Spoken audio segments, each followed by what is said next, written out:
What's up, guys? I'm gonna be doing a bicep only workout, which is actually kind of weird. I would say I've only done a bicep workout less than 10 times ever, just because we're either gonna be doing bis and tris or back and bis. Yesterday I hit back and we were kind of in a hurry, and I was like, I decided I'll just do a bicep only workout today. See what we're gonna do. I would say 4 total exercises.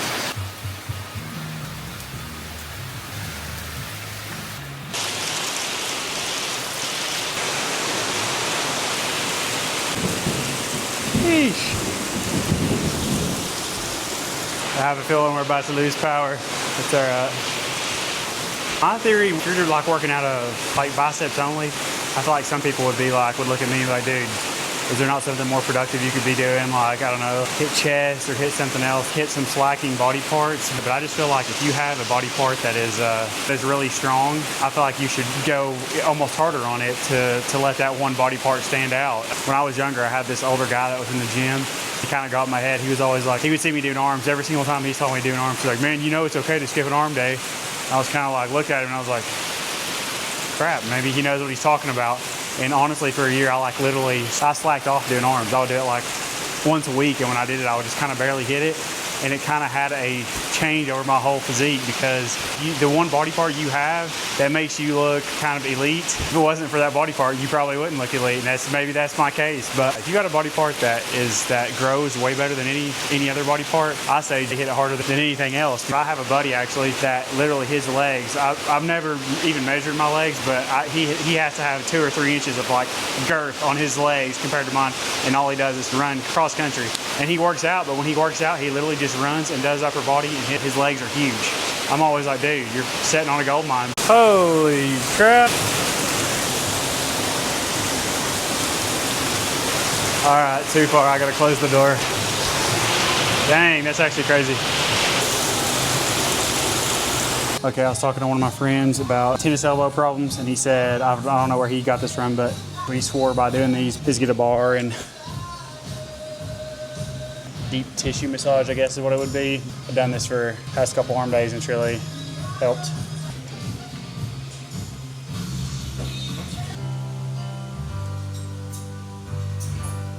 Okay, I'm starting out with some wrist rollers.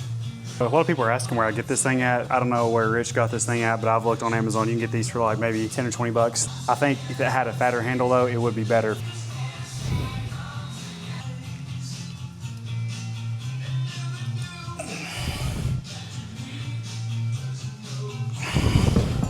Progressing to 3 plates.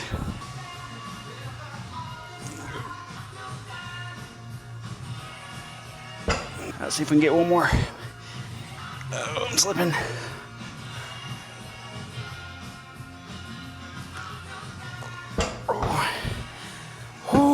Okay, I have a theory.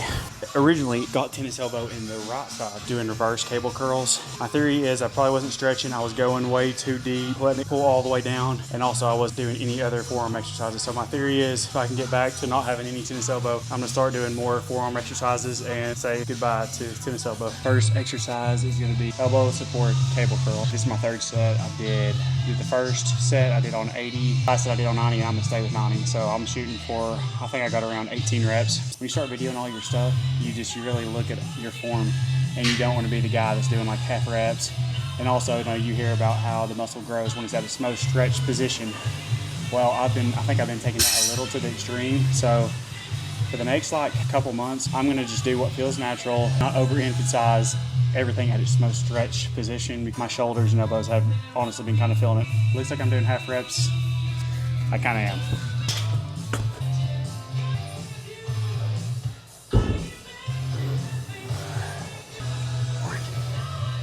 15.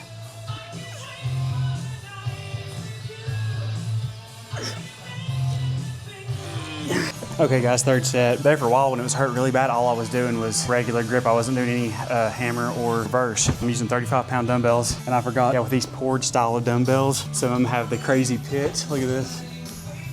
I don't know if you can see that or not, but this one's got a crazy pit. I'll try to change the dumbbells because I feel like this one weighs like 34, and this other one probably weighs 35 where it's not pitted out. I just switched right here. So I've been doing alternating on these. Then the last few reps, I'll do double arm and just pump the last few out.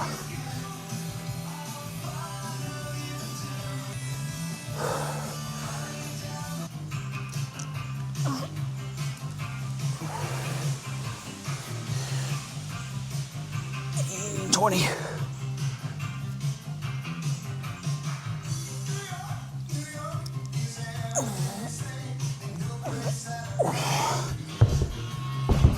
Are you the type of person that counts 1, 2, 3, 4? Where do you go? 1, 1, 2, 2. I do 1, 2, 3, 4. I don't know. This next exercise, this is normally when I would like kind of load up the bar and go heavy. Just when I'm fully warmed. Used to, I would like, if I'm doing something heavy, I would try to do it at the very beginning of the workout so I would be super strong for it. More years of experience I have, I do all my heavier stuff at least middle ways through the workout. And also, like I was saying, I used to be crazy about making sure to get the full stretch. I would almost go to like all the way where you can't go anymore and then go all the way up. Like I said, I'm gonna think I'm chilling on that for a little while and I'm just gonna do what feels most natural. I think I can do a little more weight. I'm not gonna push it today because I'm injured, but I think I can do a little more weight eventually like that, and it's just safer, and I think it's just gonna be better. For 10 to 12 on these. Second set, first set I just did a 10 on each side. I think it's funny, I get quite a bit that's like, it's like, yo, dude, you have big biceps. How much do you curl? And I'm like, I didn't think that was necessarily a thing to flex, but just, you know, your curl max. But I've never even really tried going crazy heavy. I just feel like that's a good way to, you see those videos of people tearing their biceps. I'm like, I don't want that to be me. So the strongest that I will say that I've ever, if I do 3 10s on each side of a bar, so 45 plus 60, 105, that's typically like really heavy for me. So this right here would be 85, so.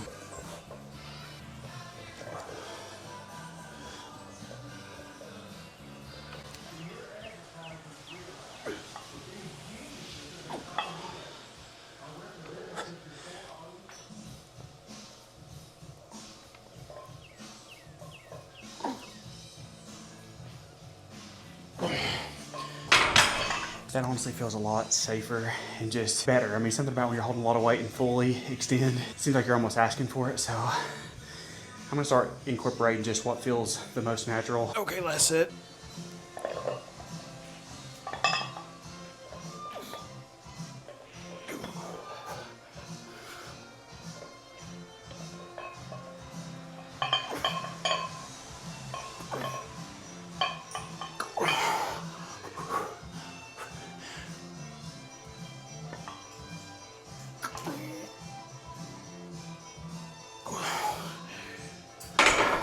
For the last exercise of biceps, we're gonna go over here to this Cybex curl machine over here by the Giga 2. Let's go. Plan on doing 3, and I'm gonna do 10 to 12 on each arm. And then the last, once I do 10 to 12 on each arm and then double arm, just as many as you can.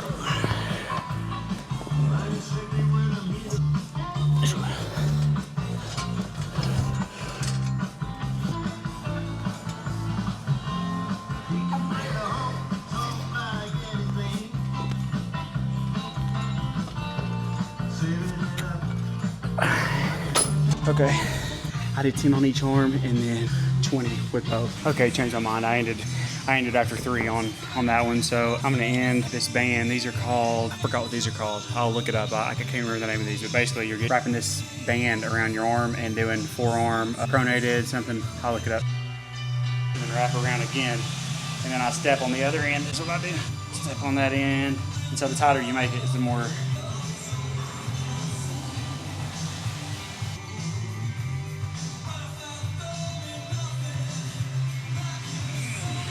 You kind of just have to guesstimate how tight you're getting the straps.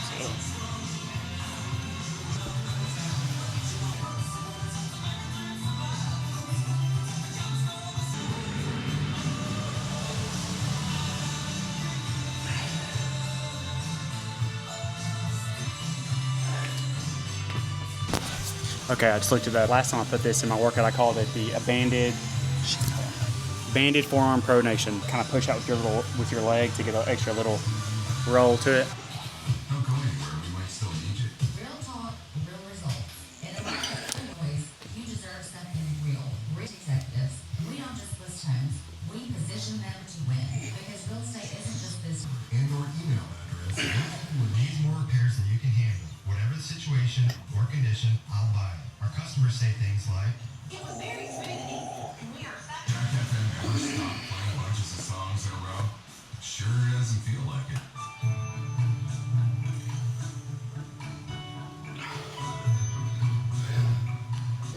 right, let's go check out the water damage.